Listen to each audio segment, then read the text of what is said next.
Semester का paper 1 that is childhood and development years में first unit का first topic that is educational psychology, meaning, nature, scope and role of educational psychology in teaching learning process.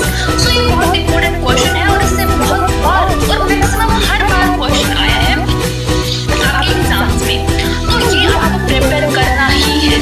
सो इसलिए ही मैं सबसे पहले इस subject के इस टॉपिक पर वीडियो लेकर आई। सो जब हम बात करेंगे एजुकेशनल साइकोलॉजी की, बट उससे पहले हमें साइकोलॉजी के बारे में भी पता होना चाहिए कि जनरल साइकोलॉजी है क्या, उसके बाद ही हम एजुकेशनल साइकोलॉजी पर जाएंगे।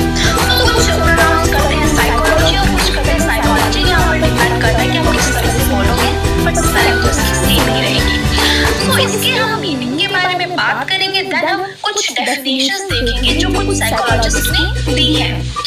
सो जो साइकोलॉजी है, it is the scientific study of behaviour and mental process.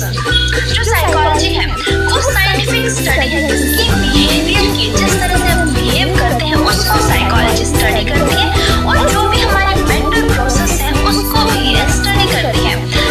और बिहेवियर क्या है?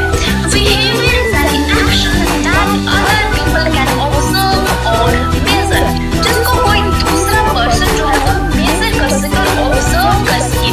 जैसे आप चल रहे हो, आप बोल रहे हो, मैं भी बोल रही हूँ, तो आप मुझे ऑब्जर्व कर रहे हो, उसको मेजर कर सकते हो, तो वो होता है बिहेवियर। सो इसको साइकोलॉजी स्टडी करती है। एंड दूसरा है mental process. So mental process ऐसी मेंटल एक्टिविटीज होती हैं, ऐसी एक्टिविटीज होती हैं जिसको कोई ऑब्जर्व नहीं कर सकता है, जैसे ड्रीमिंग, परसेप्शंस, थॉट्स और मेमोरीज क्या है, उसको हम ही ऑब्जर्व कर सकते हैं, कोई दूसरा उनको ऑब्जर्व नहीं कर सकता है। तो इन सभी को जो साइकोलॉजी है वो स्टडी करती है। सो आई होप कि आपको समझ आ गया होगा कि साइकोलॉजी है क्या। अब हम देखेंगे कि जो साइकोलॉजी शब्द है वो कहाँ से आया है। तो साइकोलॉजी वर्ड है, ये ग्रीक लैंग्वेज से शब्द आया है, तो ग्रीक वर्ड्स का कॉम्बिनेशन है ये।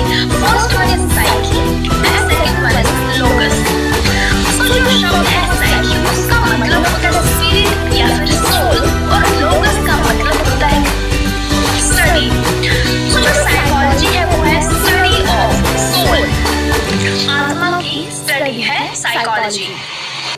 कुछ साइकोलॉजिस्ट ने इसे स्टडी ऑफ सोल कहा है, कुछ ने साइंस ऑफ माइंड कहा है, और जबकि कुछ ने इसे साइंस ऑफ कॉन्शियसनेस या फिर साइंस ऑफ बिहेवियर भी कहा है। तो हम डेफिनेशंस देख लेते हैं।